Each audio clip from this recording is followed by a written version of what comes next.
இல்லை, அது வாய்ப்பு கிடையாது. அது எதுக்கு?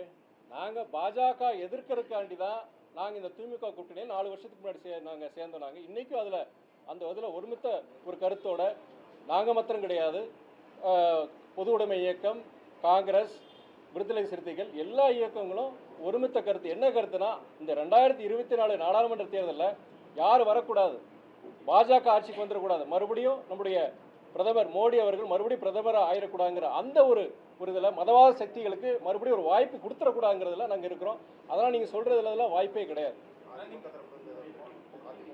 அதிமுகங்கிறது இது ஒரு கேள்வி கேட்குறாங்க. அதிமுக வந்து பாஜகவோட இல்லையே, இப்போ அப்போ அவங்க கூட கூட்டணி போகலாமே, அவங்கள தானே பாஜக எதிர்க்கிறாங்கன்னு.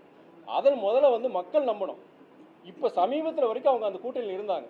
அடுத்த வர காலகட்டங்களில் அதிமுகவுடைய நடவடிக்கைகள் அவங்க தொடர்ந்து இது மாதிரி பாஜக எதிர்க்கிறாங்க, அதை வரவேற்கிறோம்.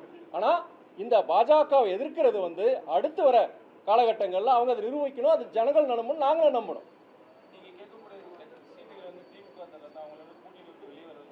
இது வந்து தேர்தலுக்காகவோ சில சீட்டுகளுக்காக அமைக்கப்பட்ட கூட்டணி கிடையாது. மதிமுக திமுக கூட்டணி திராவிட இயக்கங்களை வலுப்பெறச் செய்வதற்கும் மதவாத சக்திகளை வேரடி மண்ணோடு தமிழ்நாட்டில் இருந்து அகற்ற வேண்டும் என்ற உன்னதமான நோக்கத்துக்காக அமைக்கப்பட்ட கூட்டணி தான் திமுக மதிமுக கூட்டணி.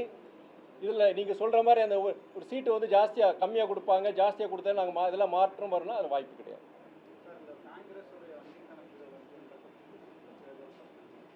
கேட்கல.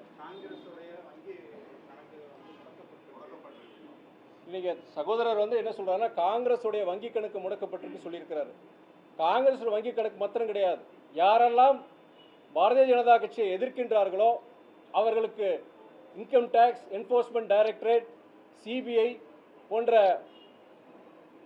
ஒன்றிய ஸ்தாபனங்கள் மூலம் ஒரு நெருக்கடியை கொடுக்கிறது.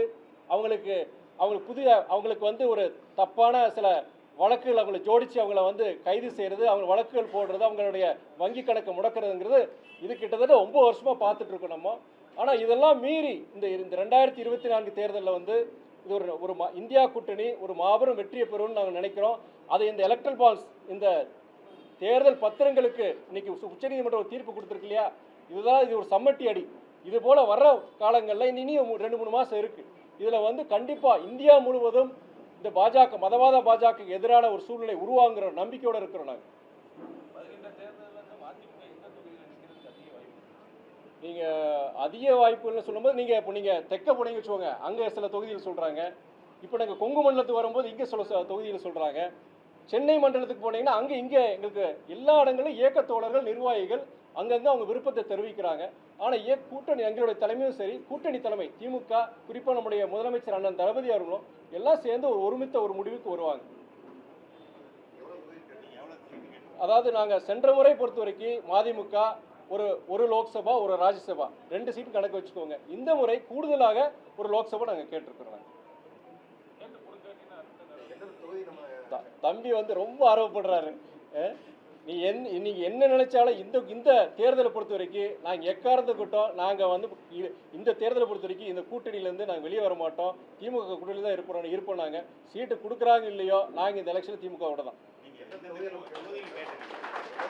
தொகுதிகளை பொறுத்த வரைக்கும் அது எங்களுடைய இயக்க தலைமை மூத்த நிர்வாகிகள் சேர்ந்து அவங்க முடிவு பண்ணி ஒன்று வச்சிருக்கிறாங்க. நான் இந்த நேரத்தில் என்னுடைய முதன்மை செயலராக நான் அதை வெளியிட முடியாது.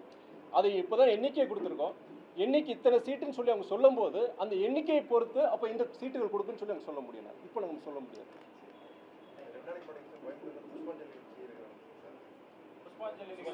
சரி.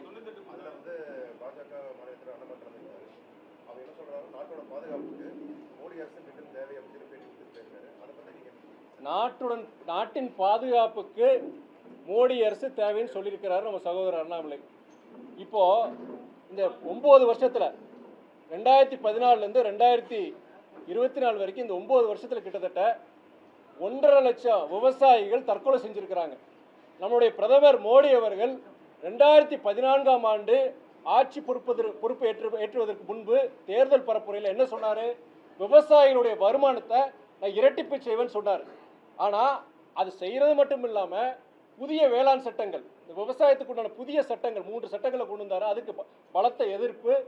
அந்த போராட்டத்தில் முதல் போராட்டத்தில் நிறைய பேர் இறந்தாங்க. நிறைய பேர் வழக்குகள் பதிவு செஞ்சது. இப்போ மறுபடியும் பொறுத்த வரைக்கும் கிட்டத்தட்ட 1 லட்சத்துக்கும் மேற்பட்ட விவசாயிகள் இன்னைக்கு அங்கே போராடிட்டு இருக்காங்க. அந்த விவசாய நியாயமான கோரிக்கைகள் அவங்க என்ன சொல்றாங்க, மினிமம் சப்போர்ட் பிரைஸ், குறைந்தபட்சம் எங்களுடைய விவசாய பொருட்களுக்கு எங்களுக்கு விலைகள் வேணும்னு சொல்லி கேட்குறாங்க. நியாயமான அது. அதே மாதிரி சென்ற முறை அந்த போராட்டம் இருந்தது பார்த்தீங்களா, விவசாய போராட்டம் இருந்தது. அதை வாபஸ் வாங்கணும்னு சொல்லும்போது உங்கள் மேலே போட்ட வழக்குகள்லாம் அங்கே எடுத்துருன்னு சொன்னாங்க. இந்த குறைஞ்சபட்சம் 2-3 கோரிக்கைகள் அவங்க நிறைவேற்றலைங்கிறதுக்காண்டி தான் இன்னைக்கு இந்த விவசாயிகள் காத்திருந்தாங்க. கிட்டத்தட்ட 1 வருஷமாக காத்திருந்தாங்க. இப்போ மறுபடியும் வந்து அந்த விவசாயிகள் ஒரு நியாயமான ஒரு அமைதியான முறையில் அவங்க டெல்லியை நோக்கி பயணம் சொல்லி போனாங்க. ஆனால் பேரிகேட்ஸை போட்டு செஞ்சு அவங்க அங்கே ஹரியானா நீதிமன்றமே கண்டிச்சிருக்கிறாங்க. விவசாயிகள் அவங்க ஆர்ப்பாட்டம் பண்ண போகிறாங்க, ஒரு காந்தியவாதி முறையில் அவங்களுடைய கோரிக்கைகளை தெரிவிக்க போகிறாங்க. ஆனால் நீங்கள் வந்து இந்த மாதிரி சாலைகளை மறித்து செஞ்சு ஏதோ தீவிரவாதிகளை தடுக்கிற மாதிரி நீங்கள் பண்ணும்போது இது ஒரு மாதிரி ஒரு பதட்டமான சூழ்நிலையை அரசாங்கம் உருவாக்குதுன்னு சொல்கிறாங்க.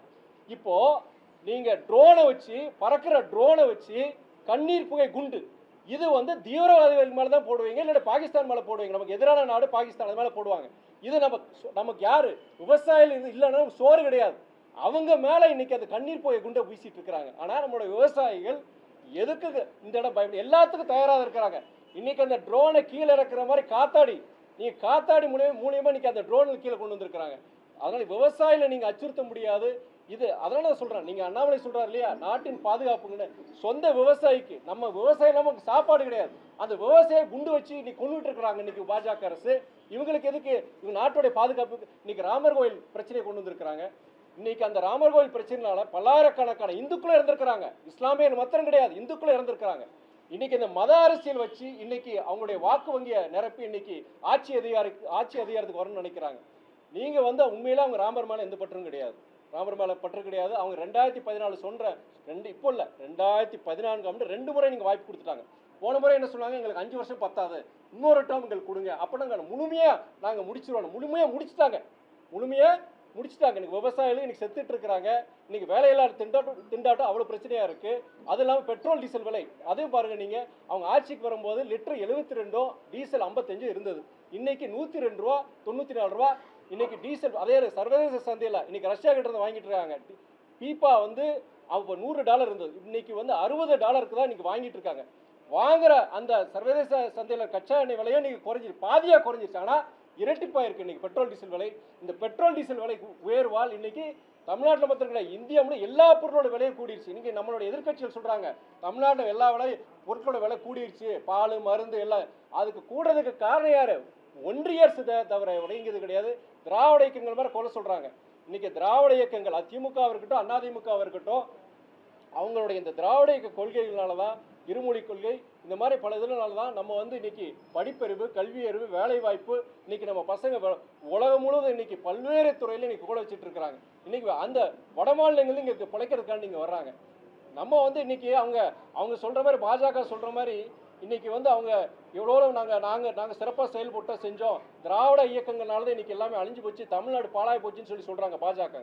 அப்புறம் ஏன் நம்ம அங்கேருந்து இங்கே பிழைப்பு தேடி வர்றாங்க கேட்குறேன் நான். அது இயக்க தலைமை முடிவு எடுக்கணும். கூட்டணி தலைமை நம்ம முதலமைச்சர் அவங்க எல்லாரும் முடிவு எடுத்து அவங்க விருப்பம் தெரிவிச்சாதான் எனக்கு அப்படி ஒரு அது சொல்ல முடியும்.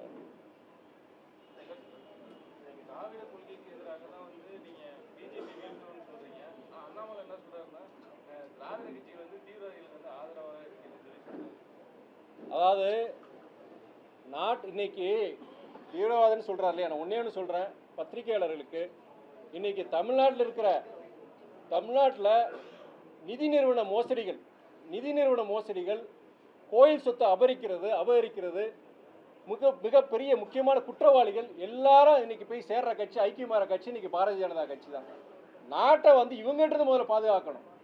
இன்னைக்கு தீவிரவாதம் சொல்றாங்க. இன்னைக்கு மதக்கலவரம் வந்து இன்னைக்கு மணிப்பூர்ல அவ்வளவு தூரம் பிரச்சனை நடந்தது. அதுக்கு காரணம் யார்? அது பாஜக ஒன்றிய அரசு தான் சொல்லுவேன் நான். இதுவரைக்கும் நம்மளுடைய பிரதமர் ஒரு முறைனாச்சும் அங்கே போயிருக்கிறாரா? இன்னைக்கு ஒரு டெய்லி அங்கே செத்துட்டு இருக்கா. குறைஞ்சபட்சம் டெய்லி ஒரு 4 பேர் 5 பேர் இன்னைக்கு செத்துட்டு இருக்கா மணிப்பூர்ல. அவ்வளவு பேர், கிட்டத்தட்ட 1000 பேருக்கு மேல செத்தாங்க. அங்க இருக்கிற கோயில்கள், இந்து கோயில்கள், சர்ச்சு எல்லாத்தையும் தரமட்டமாக்குனாங்க.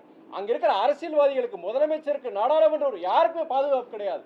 இன்னைக்கு இவங்க வந்து இது ஒரு பதட்டமான சூழ்நிலை, மத சார்ந்த பிரச்சனைகள் இன்னைக்கு மணிப்பூர்லேயும் சரி, இன்னைக்கு எல்லா இடங்கள்லையும் இந்த மத ரீதியான பிரச்சனை வந்ததுன்னா நாடே இன்னைக்கு வந்து பல பிரச்சனைகள். தீவிரவாதத்தை விட இது மோசமான தீவிரவாதம் இந்து மத தீவிரவாதத்தில் சொல்லுவேன் நான். நன்றிங்க. பார்க்க வச்சதுக்கு சாரிங்க. கொஞ்சம் தோழர் கொஞ்சம் லேட்டாக வந்தாங்க, அதனால தான்.